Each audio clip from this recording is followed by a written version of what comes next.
Cenk Uygur says they've lied to you about what Islam's about. And it's true, he's right. They've lied like dogs, but not like Cenk makes out. He says they want you to hate Muslims, and he knows that just ain't true. The media is all about loving Islam and propagandizing me and you. That's right, ladies and gentlemen. It's This Week in Jihad. I am Spencer Robert, that is, not the other one. And this here is David Wood, the great David Wood, slayer of dragons. David, good morning. Good morning, sir.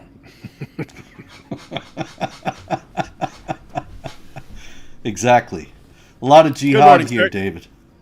Just sending out the link. We're live for This Week in Jihad. Isn't that interesting with what's the name? Chunk Yogurt? Like the media has always bent over backwards to promote Islam and ram Islam down our throat and tell us how wonderful Islam is and how it's this great thing and how if you have any objection to it ever, you're just evil, rotten scum. And then Cenk, who's not even, he's an atheist, but still pulls the Muslim card on behalf of himself all the time. Still, they still whine. They still, oh, poor us, we're being repressed.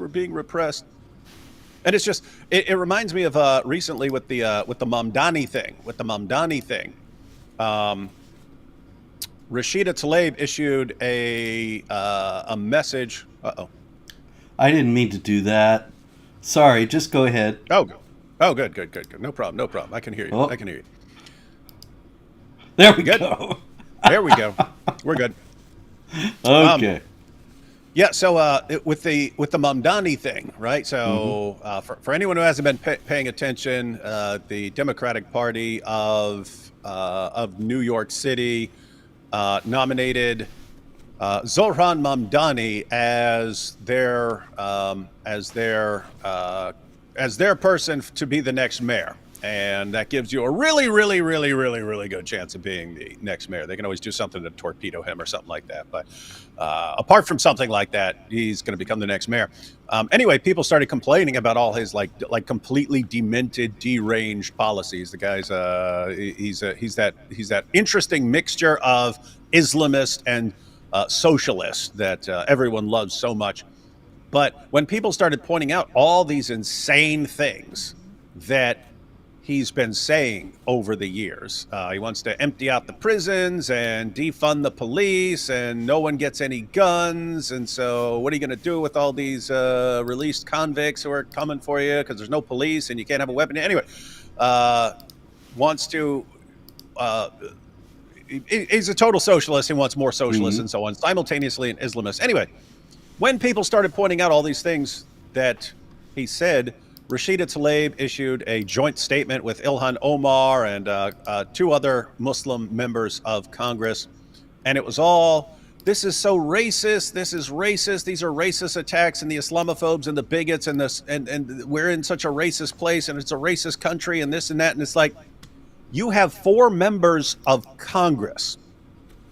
It's 4 members who were elected to Congress talking about a guy with no credentials at all, who's about to become the mayor of New York City, and they're talking about how they're all being oppressed by Islamophobes. And it's like, it doesn't matter what you could make them kings of the universe, and they'd still be whining that they're being horribly abused and mistreated. Yep. It's insane. Well, I think that Cenk is picking up on the fashionable opposition to Israel and the anti-Semitism that's going around, of course, that he's been an exponent of for many years. And this is one of their themes, that the American people have been told to hate Muslims when the real enemy is Jews. And Candace Owens said the same thing. I think we've talked about it before, that when she was in school right after 9/11, they told her, they forced her to believe that every Muslim was a terrorist. And I think, come on, who are you trying to kid? They were bending over backwards, as you said, to make sure everybody understood that Islam was a religion of peace and 9/11 had nothing to do with the true peaceful Islam. Yeah, no, it's just amazing. It's politicians bend over backwards praising Islam, journalists bend over backwards praising Islam, educators across the board, entertainers, everyone. We're constantly bombarded with claims about how wonderful Islam is, and who's actually saying something other than that? It's people like us, you writing books, and people making videos and so on. We're actually responding to it.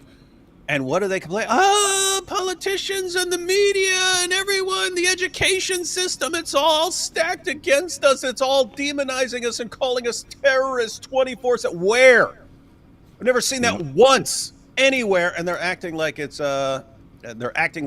just rampant, and it's absolutely insane. It just seems to be built into Islam. Like there's this underlying idea that they're supposed to be completely in charge and dominating us, and we're all supposed to be subjugated and groveling before them and handing them jizya. And since it's not like that, we're oppressing them. Since we're not following.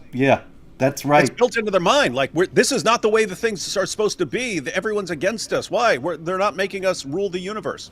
That's it. I got more of that, actually. Have you seen this? I could not believe this. This is a poster that is a PSA, public service announcement, circulating in Germany. And I still can't believe this. It says summer. Let me get the translation here because my German is not that great. I can read the stop. The groping, the grabbing is forbidden. Groping is forbidden, and you have a right to your own body. Summer sun safety, something like that. And look at who's doing the groping and who's being groped. Mm-hmm. Yep, it's a big white girl groping a poor defenseless immigrant with a prosthetic leg. Yep. And she's grabbing his butt. That's right, because that happens every day in Germany. That women built like linebackers go up to Muslim migrant men with prosthetic legs and start grabbing them and groping them. But the reality, David, of course, is summed up in some headlines that I'm trying to get here. Here we go. And these are just some Jihad Watch stories that I've had over the years. This is one from this week. 4 members of a Muslim migrant family sexually abused 9 girls aged 11 to 17 at a swimming pool. That's actually among this week's stories. And then we have a story about the rise in sexual assaults at swimming pools in Germany, with migrant men being behind it. 8 Muslim migrants sexually abused a 13-year-old girl in an outdoor pool. That's from September 2023. June 2023, Afghan migrants grope and harass young girls aged 12 and 13 at a swimming pool. June 2023, also another migrant, a Muslim, groping 7 women ages 12 to 18 at a swimming pool. Police shut down a pool in 2019 after a gang of 50 North Africans caused havoc and threatened the employees, as well as groping people at the pool. So what does the German government do in response to this epidemic of groping incidents at swimming pools involving migrants? They completely inverse what's happening and give a warning about German women. You German women better stop groping poor, disabled migrant men in swimming pools. That's and then Cenk Uygur says the media wants you to hate Muslims, just like the governments. Yeah, so that's what governments are doing. It's hey, we got a problem that you've got all these guys just going around graping and assaulting and raping and so on. And they do this with impunity, and they knew back home, hey, if you can just get to Europe, you can just do whatever you want to these girls and no one's going to stop you. And then they do it, and then people realize, lots of women are complaining, and more women are complaining that we're not protecting them from these guys. So instead of actually cracking down and, arresting these guys and sending them back, let's put up a poster.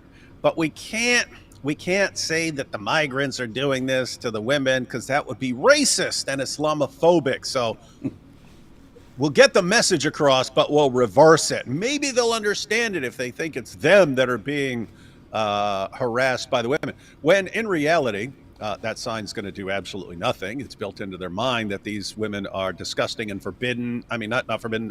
They're the worst of creatures and so on. They're lower than pigs, and you could do what you want to them, and that's what they're there for. That's what they're there for. And so, a sign is not gonna trump decades of everything they've believed. So you're not going to do anything. If you accomplished anything with that sign, it would be these guys going, "What? All these German women are sexually abusing our young boys. Well, we'll teach these women a lesson. We'll return the favor even more."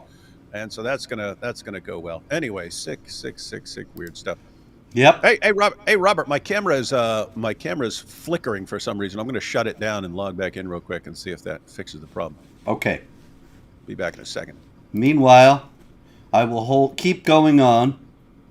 We actually had a story just like what David was just saying, that this is what these women are for. Story out of Britain last week. A teenage girl was raped by 3 men in Rotherham, the notorious place where over 1,000 British girls were raped and sexually abused by Muslim men, and the authorities did nothing for fear of being called racist and Islamophobic. And it's still going on. This is a case that is just going to court now. And the victim says that the rapist told her it was her own fault. She had led him on. And that is actually the understanding of sexual abuse that is widespread, if not universal, in Islam, because the idea is a woman has to wear covering, right? You got to cover your head. And in some places, there he is. How's it going? Won't know. Okay. Until I see if it flickers still. Anyway, I've been going on about this story in Rotherham, and this rapist's telling his victim, "This is what white girls are for, and you deserved it. You wanted this. You led me on. It was your own fault by how you shouldn't have walked around in what you were dressed in." And so I was talking about how the whole idea of the hijab and the burqa and niqab as well is that the onus, the responsibility is all on the women to prevent men from being tempted. If men are tempted anyway, it's the woman's fault. And so this guy's a rapist. He says, you made me do it. And not only are these German women not wearing burqa, not wearing a hijab even, they're going around in bikinis. And there's an epidemic of them groping young immigrant men. And so...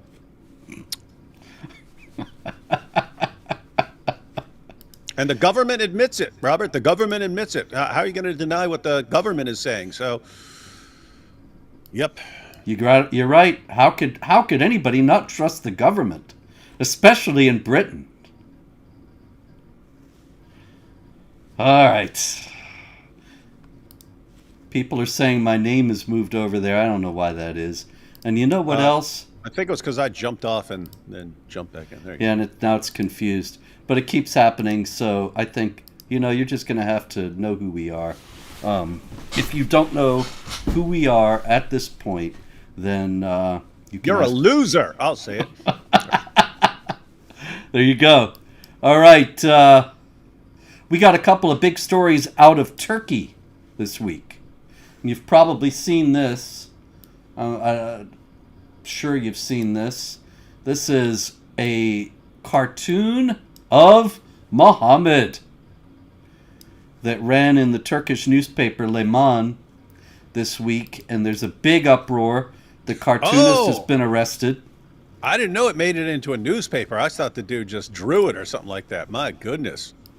As a matter of fact, 3 cartoonists have been arrested. Yeah, it was in a weekly magazine, Le Monde, that seems like kind of Charlie Hebdo for Turkey. And the Interior Minister of Turkey, Ali Hurlikaya, he's livid. He's enraged. And he showed video of the cartoonist Dogan Petlevan being dragged up the stairs of a building while his hands are cuffed behind his back.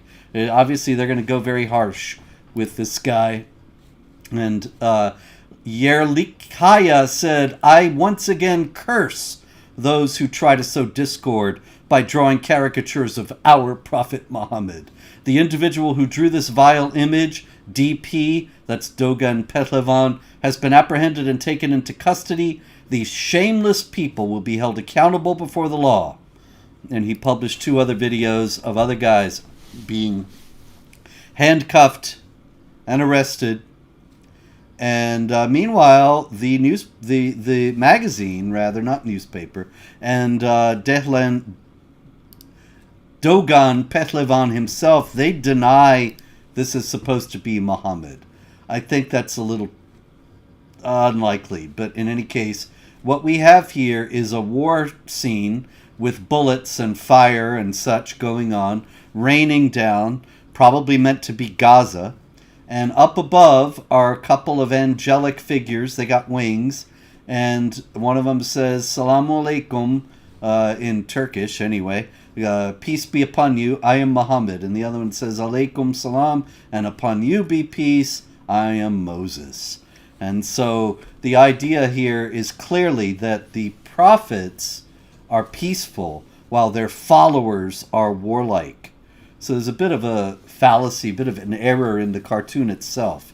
But for the depiction of Muhammad, Dogan Petlevan is in big trouble. The magazine said, "The name Muhammad is among the most widely used in the world by Muslims honoring the Prophet. The cartoon does not depict the Prophet and was not drawn to mock religious values. And anybody who says so is deliberately malicious." Yeah, I'm gonna have to disagree that they're talking about that they're not talking about Muhammad. Clearly, Muhammad and Moses. Yep. With that said, and if you were just reading this, you'd say, okay, so these guys think Muslims act like these guys are on the same page, and yet it's a bloodbath. That's how I would interpret it. But yeah, you could also interpret it like ironically, like, hey, we've got these prophets, and they're supposed to get along, but the followers are all violent and so on. So you wouldn't have to view this as anything disrespectful as far as the intent goes. But yep, they're going to complain about anything. Yep, no doubt about that. And so we don't know. There's another Muhammad cartoon controversy going to start here. These men, Dogan Petlevan and the other cartoonists, could well be killed, if not by the government, then by raging mobs. And so we hope they'll be okay. This is, of course, an issue that's played out in the West many times. And the idea is not to mock Muhammad per se, but solely to stand up where they say, if you do this, we will kill you. Then if you don't stand up and do it, then you have bowed to violent bullying and intimidation, and you will only invite more by bowing to it. So you gotta stand up against it. But in Turkey, that's unlikely to happen. Yeah, and can't help but notice the most obvious meaning of that cartoon would be that Muhammad's causing a lot of violence in the world. And, hey, I get along with the prophets, and yet it's endless violence or something like that. But it's just kind of ironic that when we're thinking about the terrible consequences of Muhammad's religion, one of them is, hey, we'll we'll punish you for almost anything we don't like.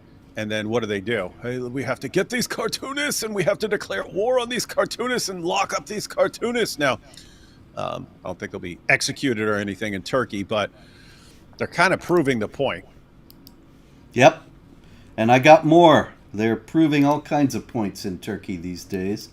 This is Oya Budak. And God rest her, she was violently raped and impregnated by her attacker.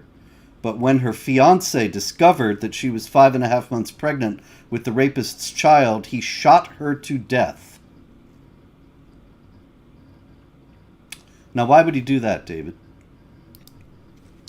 It's an honor shame culture, and she's bringing shame on you. So you restore your honor. You wipe away the shame by killing.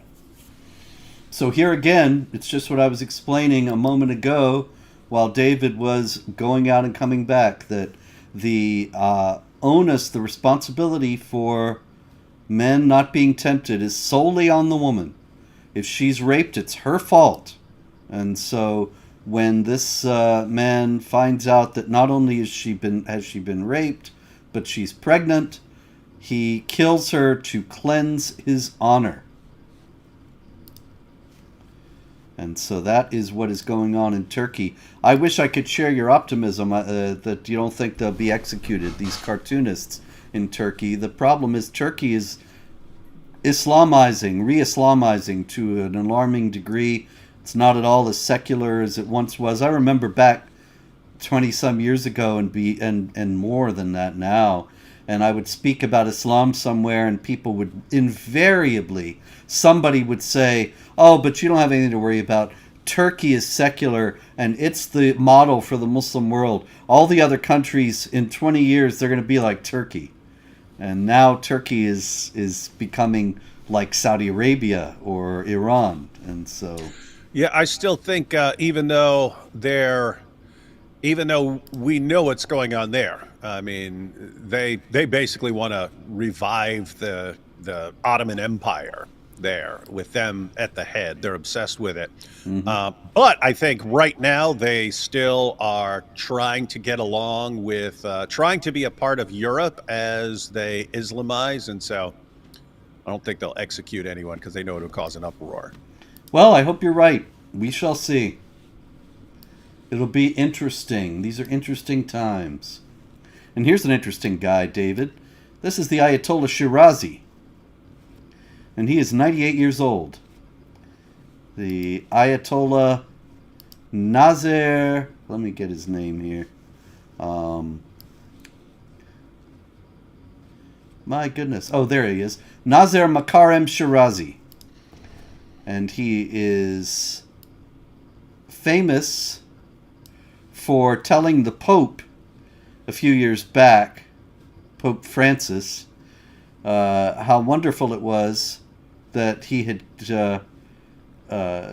said that Islam was a religion of peace, because he was saying these ISIS guys, they have nothing to do with Islam. They're just terrorists, and the true Islam condemns all that. And he has just issued a fatwa saying that it was permissible for Muslims to kill Donald Trump and or Benjamin Netanyahu.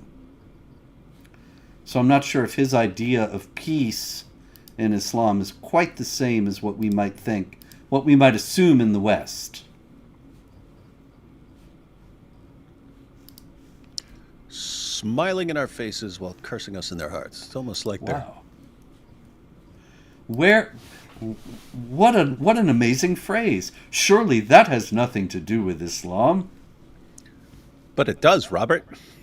Really? Yeah. Why, that's remarkable. That makes me doubt all the things I've heard in the media about how Islam is peace. Are you one of those media figures who want us to hate Muslims that Cenk Uygur was warning me about?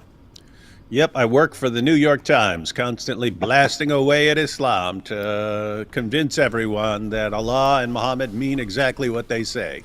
Oh, yeah. Oh, my goodness. All right.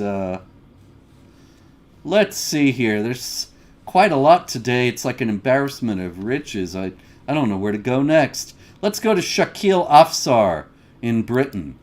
Did you see Shakil? Shakil Afsar is this guy here. Nope. He is the founder of the Islamic Independent Candidates Alliance. And there's a video circulating this week where he says it quite clearly. We are not here to get along with everybody else. We're here to take over. His exact words, we are here to take over. Well, and that's exactly what his religion would teach. It's just weird that he can say it, but if we say it about him, we're still Islamophobes. He can say, we're not here to just get along with everyone. We're here to take this place over. And we can actually sit here and say, hey, that guy just said he's here to take this place over.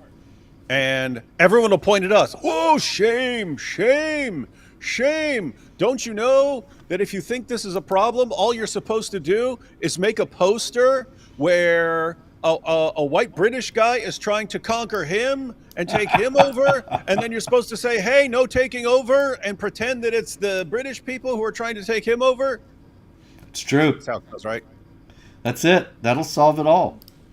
The British government, I'm sure, you know, Keir Starmer, I'm sure you're watching tonight, and I know you probably already got those posters in production now. Oh, sorry, wait, you're a socialist, so you're not that efficient. But maybe in a month or two, your study will be concluded that you can make those posters for $1,000 a pop, and you'll start them into production then. All right, we have other charming fellows in Britain, and where is he? This is Zakir Hussain, not to be confused with the great percussionist of blessed memory. Zakir Hussain, this one, is a supporter of Hamas. He wrote a series of posts on Twitter, on X, after October 7th, 2023. He said, October 7th was a beautiful day. Jews, stop hiding. October 7th was a beautiful day. In the UK, we are hunting them for fun. Go on, Hamas, finish them, and maybe we can find the beheaded babies. Hezbollah, come finish them quick like rodents. And long live Hamas, long live Hezbollah. Hamas, Houthi, Hezbollah, finish these little rats. Burn them alive. So is he in line to be the next mayor of London then? Well, the wild thing, the really odd thing about this story is that he's got prison. What? Yeah. In the UK? In the UK. Oh, I know. I've been seeing a little bit of this. Basically, the Labour Party, they realize that they've seen how much people hate them, and they realize they're just totally going to be cooked the next election. I think Keir Starmer has like the lowest approval rating of any prime minister in history, and they understand, they've seen the writings on the wall with all their policies, and so they're kind of like doing some things to act like they're doing something. Like Keir Starmer has been posting all these things. Oh, we're going to handle the border, all the people coming across in boats and stuff. We're going to deal with that. We're going to deal with that, unlike our predecessors. And it's like, you're just saying that, man. You're just saying it because you understand you got to get. There's another election on the horizon, and so I think this is just some of that. They realize people hate them for what they've been doing, and so they got to kind of put on a show. Yeah. It's also kind of the opposite motion of the thing that got me banned from entering the country years ago. Because what had happened was the Home Office under Theresa May, who later became Prime Minister, had just banned, what was that guy's name, man? Ibn Azzedine, something like that. Abu Izzadine, I think that's what it was. Anyway, they banned him and another I think you're referring to Sheikh Hussein Fartin. Yeah, that was it. They banned him and another jihadi from entering the country, and they were afraid that the Islamic groups were going to say, "You're picking on Muslims. You're singling out Muslims. This is blatant Islamophobia," and so on. And so they banned Pamela Geller and me. And Theresa May actually referred to that a little bit later when she was prime minister, and she said, I think it was Abu Hamza, although Abu Hamza's in prison. So, but I think she mentioned him and Abu Izzadeen. Said she banned them, and then on the other side she banned Spencer and Geller, and the idea was that we were equivalent. Same But thing. they didn't have any actual terrorists who were against Islam, who were against jihad. So they just had to pretend that we were the same thing. And it's actually a monstrous slander, but what are you going to do? That's how they operate. Yeah, and it's I mean, it's similar with the grooming gangs and so on. That, and I mean, this is not about labor. This is basically everyone who's been involved in the entire process. When people see these trials and 5 of these guys go on trial and so on, guess what? There were hundreds of guys in that city involved in this. They're just, hey, look, guys, we're handling things. Look, here's a trial with these 5 guys. You can't even arrest all the guys who are raping and gang raping and drugging and pimping these girls, because you'd have to build like massive new prisons and so on to house all these guys. So you got to put on a show. Look, you heard about another trial in the media recently. See, we're on the ball. We're on the ball. Now I guess we'll just go make a sign, warning Muslim men about these 12-year-old British girls who are sexually harassing and drugging and grooming and pimping all these poor Muslim men. That's what it is. All right, let's go to Portugal. Did you see this one? Was another video out, and this one is, you see the guy, David, he's in a cemetery, and there are a lot of crosses in the cemetery, as is to be expected. It's Portugal. And there's a tall one in the middle of the picture. You see it? And there's a little guy perched up on top. And he is a Muslim from Pakistan. And he was in the cemetery breaking as many crosses as he could while he was screaming, Allahu Akbar. And we've said before, it's these guys, they already understand. They already understand. Way back in Pakistan, before they ever moved, everyone in these countries is like total cowards. No one's going to stop them from doing anything, and they can do what they want. And then they'll go and do it, and then the countries will give them some little slap on the wrist. If you just, every time anyone just gave you a hint that they're like this, you just, nope, you're going back. Yeah. It would stop, but that's the level of fear and cowardice. It's, you see what this guy's here for, and you just keep letting these guys get away with it. It's a picture at such a distance, and it's just a screenshot that I took, but I think this picture kind of epitomizes the migration into Europe right now. That you have a cemetery of Christians, and up on top of a cross you have a Pakistani migrant. And there's a lot of symbolism there, ladies and gentlemen. Picasso couldn't have painted it better. Maybe I should take up painting and paint a picture of that and then be accused of Islamophobia, even though it's just a screenshot from an actual video. Anyway, we also have France. Where would we be without France? Where we'll find out pretty soon. But anyway, this guy went into a McDonald's. They got McDonald's in France. And he had a law that he claimed showed that McDonald's had to comply with halal requirements. And he started trying to force the McDonald's workers to read this law, to take his little folder and read the law as if they could do something about it. And he said, if you don't go halal, I will sue you and you'll be shut down. That's France today. I mean, seriously, to be fair, it's kind of a matter of time before McDonald's there goes full halal. So Yes. he's just like he's just giving them the advance warning shot of, hey guys, this is what's coming. Might be 6 months from now, might be 5 years from now, but you're going halal. Yeah, that's true. All right, we got also more in Germany. We dealt with some of the stories in Germany, that wonderful poster and so on. But this guy, where is he? Where is he? What is he called? Hold on. Oh.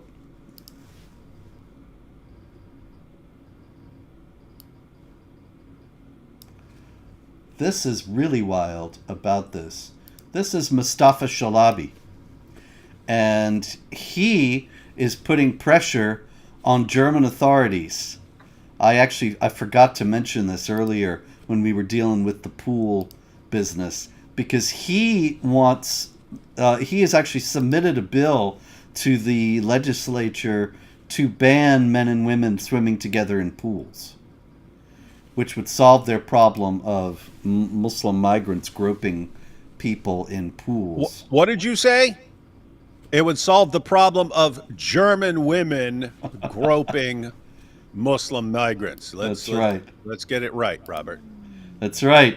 There it is. See? It's right there. Look, that is clearly a problem. You have this German barmaid grabbing this poor guy's rear end. How are you going to stop it? We'll just separate them all. Yeah. So Mustafa Shalabi, it's very interesting because he says it goes against his culture to have men and women swimming together in pools. And so he wants it banned in Germany. He's a migrant to Germany, and he lives there now. He wants them to toe the line. It's reasonable, isn't it? Yep. And what's amazing, Robert, is it's amazing how all this stuff works together. So you have it in their mindset. Hey, if you're not walking around in a burqa or at least a hijab, you're basically begging to get sexually assaulted. And then, oh look, bunch of girls in this pool are all begging to be sexually assaulted. Let's give these girls what they want according to our religion.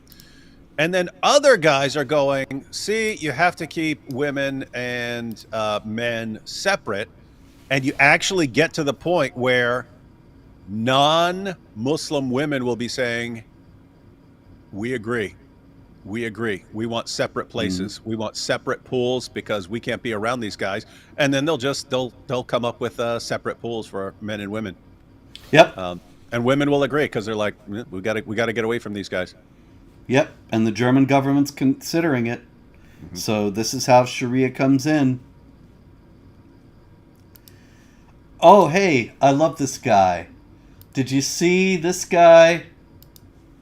Ashraf As-Safu. He is one happy jihadi. That is a happy jihadi. The jolly jihadi. There he is. All right. Ashraf As-Safu was convicted of recruiting for ISIS out of Chicago. And he said that what he wanted to do, his little group, Kataib Media Foundation, to cause confusion and spread terror within the hearts of those who disbelieved. He said, work hard, brothers. Edit the issue into short clips. Take the pictures out of it. Publish the efforts of your brothers in the pages of the apostates. Participate in the war. Spread terror. The Islamic State does not want you to watch it only. Rather, it incites you. And if you're unable to go, then use it to incite others. He's talking about videos he makes that depict jihad activities. If you can't play, make sure that you get others, recruit others to do it, to go jihad. I thought it was interesting that he's part of the Kataib Foundation. Do you remember Yusuf al-Kataib? I don't know if it's him. So it may be just that it's a coincidence of the names. There aren't a whole lot of surnames in this culture. But Yusuf al-Kataib was actually a convert from Judaism. in New York City about, I guess, 15, 20 years ago. And he used to make videos back in the early days when people weren't making videos left and right. And he made a bunch of videos. One of his most notorious that got him a lot of legal trouble was that he made a video of himself.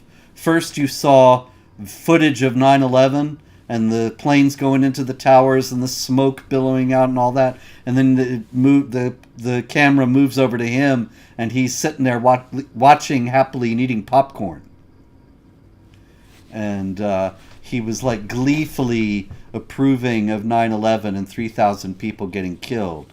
So I don't know. I think he left the country. I don't know if this guy was working with him or if it's just a coincidence. But anyway, the Jolly Jihadi, Ashraf As-Safu. He was recruiting for ISIS out of Chicago. He better hope he goes to a prison with lots of Muslims, because he's got a pretty, I'm saying by prison standards, he's got a pretty punchable face. Uh-oh.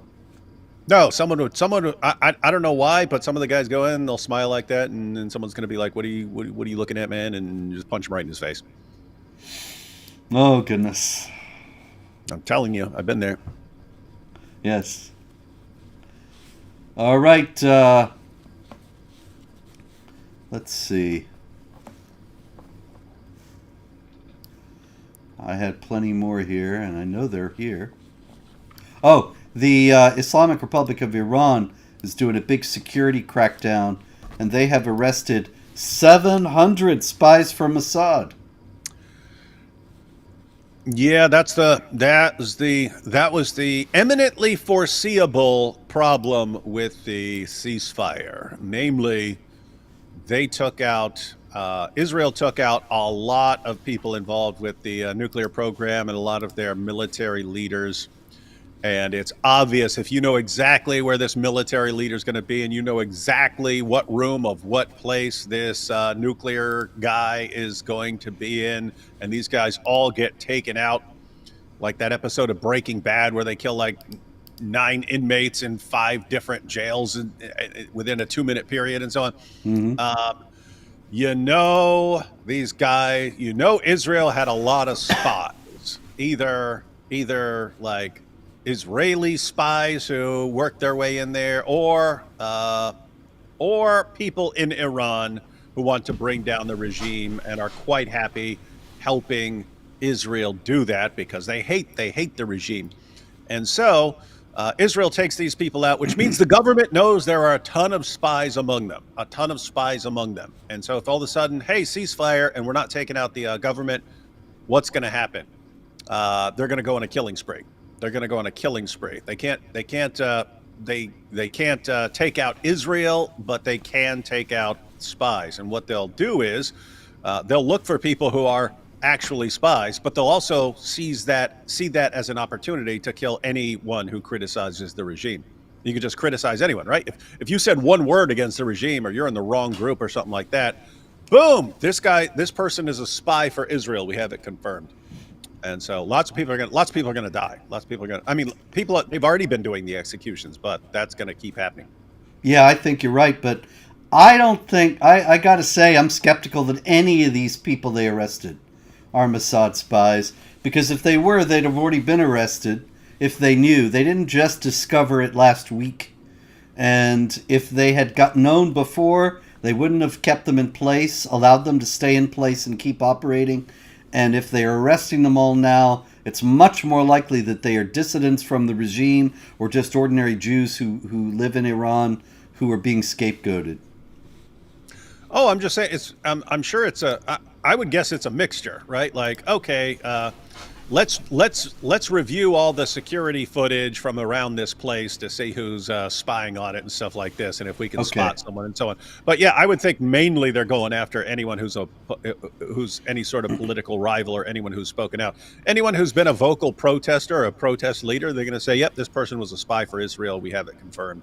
They're going to lock her up. They're going to rape her, and they're going to kill her. Yep. Why do they rape her first, David?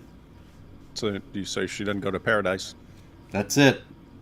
If you are raped, it's your fault. and so you go to hell. That's how it works. All right, the Greek Orthodox Patriarch of Antioch, John X Yazigi, there he is.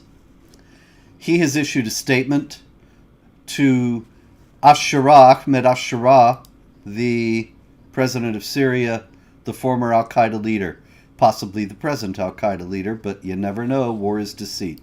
Anyway, he said this: we are here. He's talking about the Christians after the massacre in the church. We are here to stay, and we are an essential part of this community. There has not been such an attack on a church in Damascus since 1860, except during your tenure. No one from the government visited the site except a Christian minister. We do not want the government to declare a day of mourning for the martyrs. We do not mourn our martyrs. We want this day to be declared a day of mourning for the government. Our martyrs are not dead. The government bears full responsibility for what happened. Your phone call, Mr. President, is not enough, because the tragedy is greater than that. So he issued the statement, and the Patriarch of Jerusalem, Theophilus, was being interviewed the other day, and he said that he had heard that the ISIS, that is the Islamic State, has put Patriarch John X on its list, on its hit list. And that would stand to reason after this kind of statement, because there's a certain amount of defiance and not submission to this statement, and saying the day of mourning for the government, and there's not been an attack on a church in Damascus since 1860, except now, during your tenure. Yeah, so Syria was taken over by a bunch of jihadis, but a bunch of those jihadis are saying, nope, we're reformed jihadis and we want to get along with the world. But you also have jihadis who want to go on a killing spree.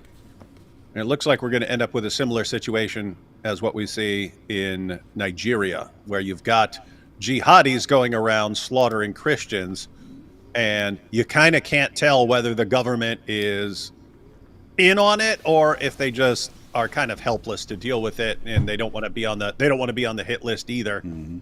But seems like we're going to see more bloodshed in Syria. Indeed, more churches attacked. Yeah, well, we can be grateful in a certain sense. Last week we discussed how they had published a list. The jihadis published a list of churches that they said they were going to target on June 29th, the next Sunday. And here it is, July 2nd.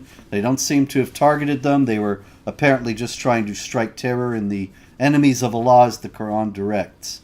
Doesn't mean, however, that they won't strike churches in the future. In Afghanistan, a 6-year-old girl was married off to a 45-year-old man. Now, what I don't understand, David, is why didn't they read all the Islamic apologists in the West who say that Aisha wasn't 9 when Muhammad consummated his marriage with her? Why aren't they reading those people in Helmand province in Afghanistan?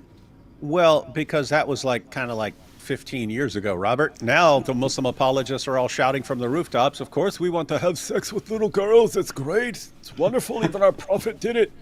And so they're probably watching all these Daniel Hakikachu videos and stuff like that, and they're like, hey, he's right. We can have sex with little girls. And keep in mind, everyone who's as absolutely repulsive as that is, 45-year-old man marrying a 6-year-old girl, Muhammad was older. Muhammad was even older than that. Indeed. Okay, we got Austria. In Austria, in Hugo Wolf Park in Vienna, a group of teenage Muslims from Chechnya violently assaulted a 17-year-old Austrian because he was in a relationship with a 16-year-old Chechen girl. Why would they object? What's the problem? Well, I'm guessing she's Muslim? Yes, well, she's Chechen, so she's very likely Muslim. Yeah. In Islam, there's no problem with Muslim men having sex with non-Muslim women and so on, but Muslim women, they are forbidden for non-Muslim men. Exactly. The group, Straight by out of the the way, Quran. the group of attackers explained that they were moral guardians. And they are operating freely in Vienna these days. Moral guardians. German authorities have charged a Syrian juvenile with supporting the Islamic State terrorists for helping to plan a foiled attack on a Taylor Swift concert in Vienna.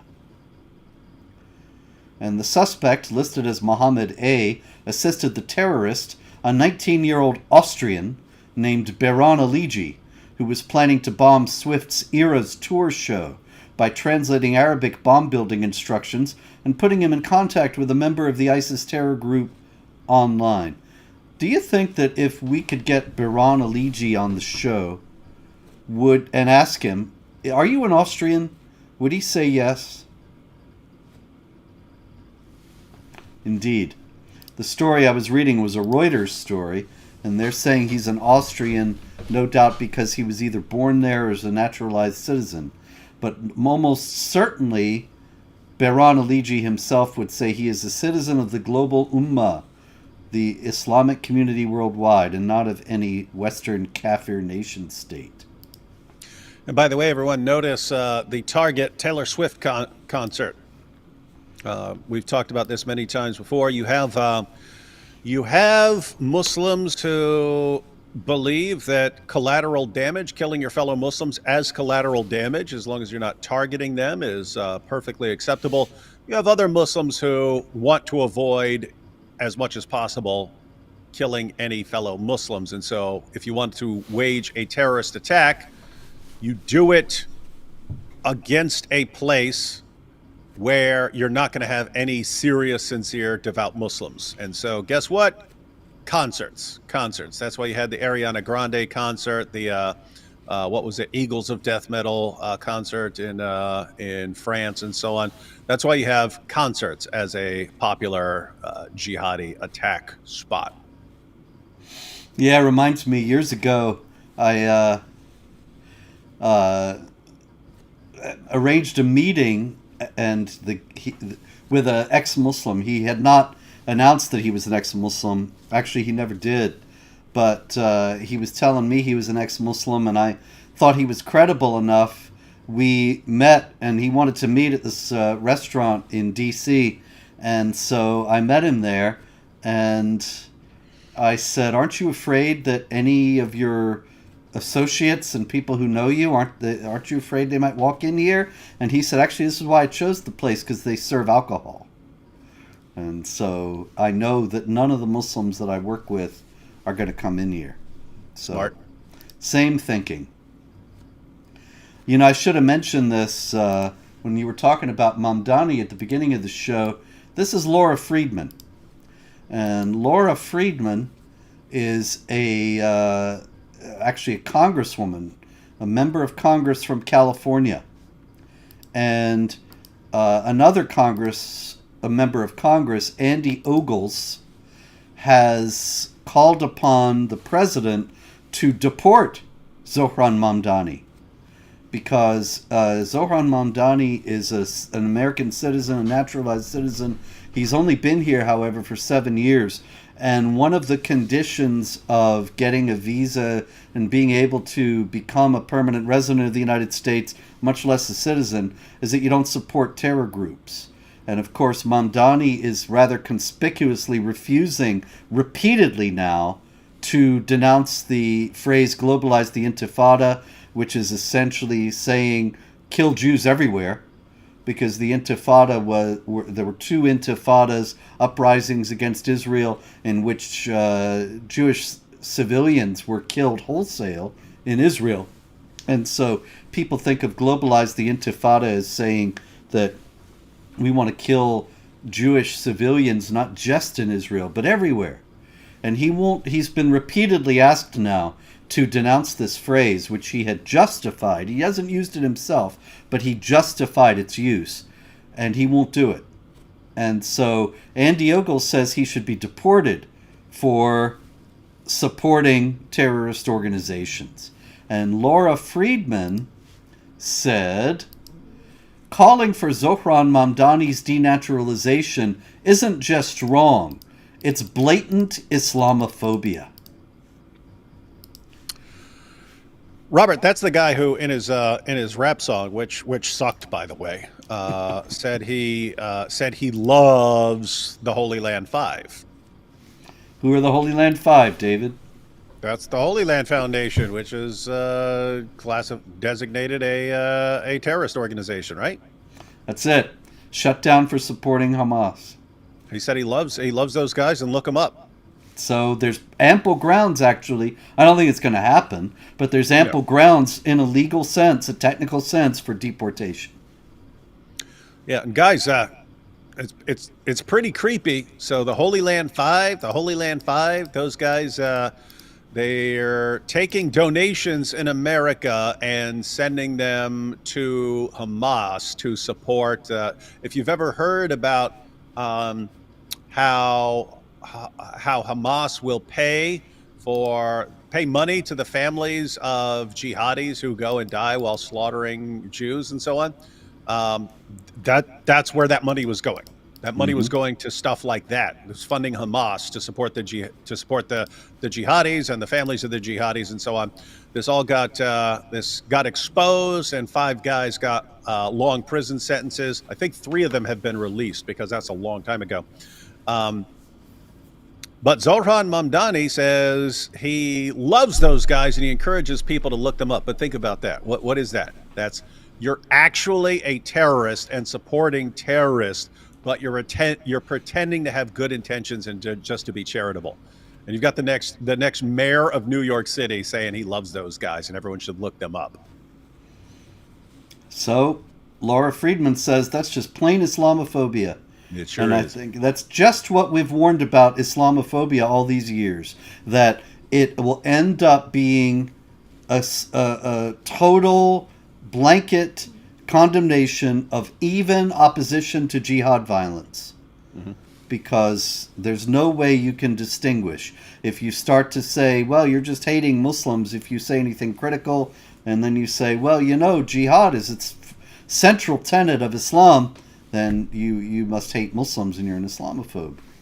And we've already seen where this leads in places that are further along than us. Look at the UK with the grooming gangs. What happened? People were scared to expose guys who are gang raping little girls because they didn't want to be called Islamophobes. They'd all been programmed. The worst thing you can be in the world is a racist and an Islamophobe.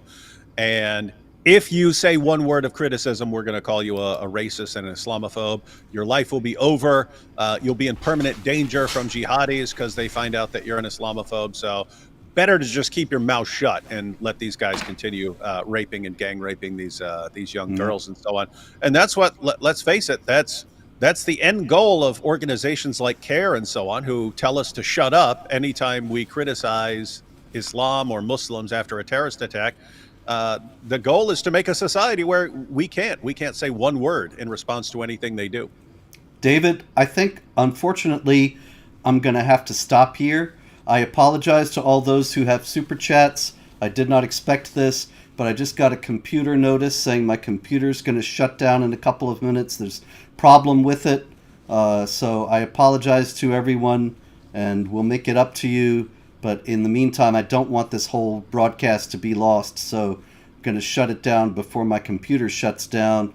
So till next time, pray, hope, and don't worry.